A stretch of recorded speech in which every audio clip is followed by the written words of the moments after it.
We're only 3 weeks into the NFL season, and already we have seen everything from incredible highlight plays to heartbreaking losses. Here to break it down with me is Thomas Ithier and Piper Cherry. So, again, turbulent, I would say, and certainly unexpected. A lot of interesting storylines. We're going to sift through all that, but I have to just know for both of you, what are your biggest takeaways from this early 3 weeks of the NFL season? Well, Jason, we've definitely seen a lot of impact and definitely a lot to take away from the first 3 weeks. I mean, I'm convinced that week 2 is definitely the week where everybody hits IR and gets injured and whatnot. But personally, I'd have to say a biggest takeaway is the Seattle Seahawks. I mean, not a lot of people really expected them to be 3-0 at the point right now and really sit on top of the division, a division which has the 49ers and the Rams. So personally, right now, the biggest team has got to be the Seattle Seahawks sitting right now at 3-0.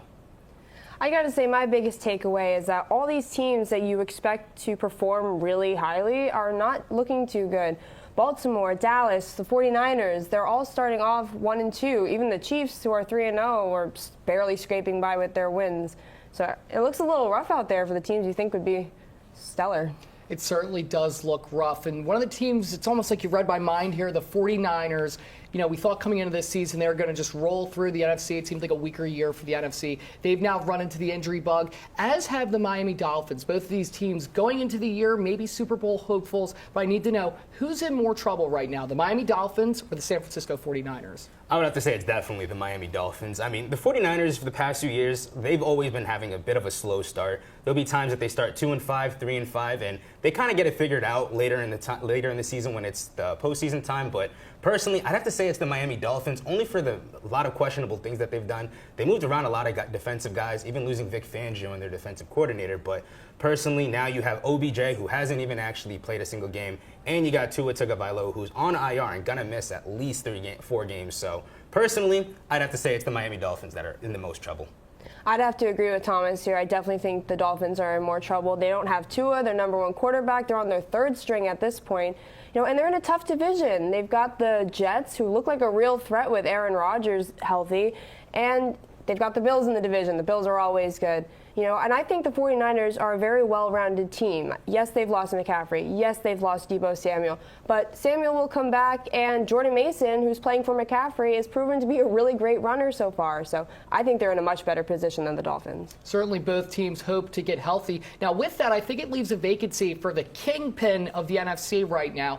And there's a team right now that we have to talk about, the Minnesota Vikings. Sam Darnold seems to have found a career revitalization. So my question is, are the Minnesota Vikings a legitimate threat to win the NFC this year? Personally, it's a little too early to tell. I mean, right now, Sam Darnold has been in this situation before. He's been 3-0 with the Carolina Panthers a couple seasons back. Now, granted, he does have a lot better of a receiving core over here in Minnesota than he actually did over there in Carolina. I mean, he has Justin Jefferson and a ton of guys with a ton of talent over there. And Aaron Jones, the running back, is even playing phenomenally. So that's a lot better of a team of Minnesota. Sam Darnold is playing good, but personally, it's a little bit too early. My ruling is still out on the team. I agree it is a little too early to tell. I think the really big positive part of their success, right now is their defense. Their defense looks incredible. They've given up 30 points in 3 games. That's the second least amount in the league behind the Steelers. So, you know, if their defense can continue to play well, I'm not saying they're going to continue to average 10 points a game, but if they can continue to hold teams, there's no reason they can't go far. So one of my favorite parts of the early NFL offseason is trying to pick, what team is going to be good, who's going to be great. You know, you set that expectation, and sometimes teams fall flat. So what teams this year, at least right now, have been your biggest disappointment? I'm going to go with the Arizona Cardinals. The Cardinals is this team that I really thought was going to be a lot better to start the season. I mean, they finished off phenomenally, red hot when they got Kyler Murray back when they did. And now in the 17-game season with him being healthy to start the season, getting Marvin Harrison Jr., and they made a lot of additions in the defensive side of the ball. So personally, I would have to say it's the Arizona Cardinals just for how bad they've really started the season so far. I'd have to go with the Bengals. Bengals are starting out 0-3. And it's really a shame because they've got some good talent on that team. They've got Joe Burrow and they've got Jamar Chase with that top QB wide receiver duo. And it's not doing too well. Their defense doesn't look great. They're not calling good plays, which, you know, the offense is scoring, but they can't defend. They can't win. during some of those rough years of the Bengals. They called them the Bungles. Currently, they look like that form of themselves. And they were one of the only teams that has kept this Chiefs dynasty in check. And that's my next question, is about those Kansas City Chiefs.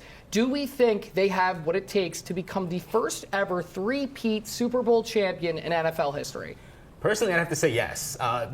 This Kansas City Chiefs team is very, very Super Bowl red hot. I mean, like you just called them a dynasty. This is the only team that I've ever think that can actually win a three-peat besides the 2000 to 2019 Patriots dynasty. So, I mean, if it is going to be a time that a team wins a three-peat, it'll be this season. The Kansas City Chiefs are Super Bowl red hot for the past 2 seasons. And personally, I don't really see any other team that can do what they do right now. So personally, I'm going to say yes, the Kansas City Chiefs can three-peat. I think any team that has Patrick Mahomes as their quarterback is able to three-peat. I do think, however, that Travis Kelce is showing his age. He's showing the wear and tear from the last seasons that he's played. They've lost Pacheco for a while. They've got some new guys that need some adjustment, but they've got Patrick Mahomes as a quarterback, so I think they've got a solid chance. Speaking of Patrick Mahomes, he's, I feel like almost every year, one of the front runners for the MVP, and I know it's early on in the season, but is there anyone that's standing out away from the pack that you think could be a runaway for the MVP trophy? An obvious answer might be Patrick Mahomes or even Lamar Jackson, the reigning MVP, but personally, I'd have to go with CJ Stroud. This kid had an amazing rookie season just last season, and personally now, in a 17-game season where he's fully healthy and has a lot of his weapons in Tank Dell and even a running back that is very competent, I think that CJ Stroud can definitely win MVP easily this year. I agree that typically Patrick Mahomes would be the number one answer because he's just that good, but I've got to go with Josh Allen. I think he is the main reason right now why the Bills are 3-0. He lost his number one guy in Diggs to Houston in the offseason, but they're still 3-0. So I think he's got my vote for MVP, even if it is early. We have a long NFL season ahead. I know we're going to be excited to watch the rest of it, and I just want to thank you both.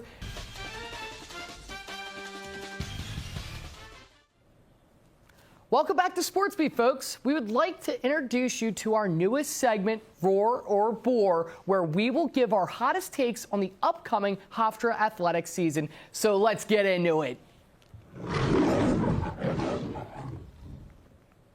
We've been pretty spoiled here during our time at Hofstra. The men's and women's soccer teams have both been great. Now we're going to sift through a little bit of what we think can happen with this season. The men's soccer team perennially has won the CAA, and my question is, will they be repeating as champions yet again? I'm going to have to go with the Roar here. I mean, this soccer team is legit. This soccer team are real contenders, and honestly, they have a lot to give, honestly. So personally, I do think that, you know, a lot of them are really good players and whatnot. So personally, I'm going to say yes. I'm going to go with the Roar on this. I'm also going to go with a Roar on this. I think if they continue to play the way that they are, they're going to go so far. They've got 7 wins already. They're 2-1 in conference play. They're confident. They look great. I think they've got a really great shot. I'm going with Roar. Now let's go with the women's soccer team. Historically great, many CAA championships. This year, kind of stumbling out of the gate, and they're currently 1-1 in conference with some other losses out of conference. So my question is, not will they raise the trophy as CAA champion, but do they have what it takes to maybe at least make a deep run in the CAA playoffs? I'm going to have to go with the Boar on this one. I mean, you just mentioned it. The team has been kind of turbulent recently. I mean, they haven't seen a lot of success recently. There is still a lot of season that they could prove to be going to the the playoffs. But hey, personally, I'm going to have to say a Boar on this one right now for me. And I'm going to have to go with a Roar. I think they've got a shot. I do. I think it's a little bit of a rough start, but you know what? They're over 500. They've got 4 players returning who were all conference last year. Why can't they do it? I think they've got a shot, so I'm going to go with Roar. Well, I think for both teams, they just have to get their foot in the door, get to the dance, get to the CAA playoffs, and then from there, who knows what will happen. Thank you once again to Thomas and Piper.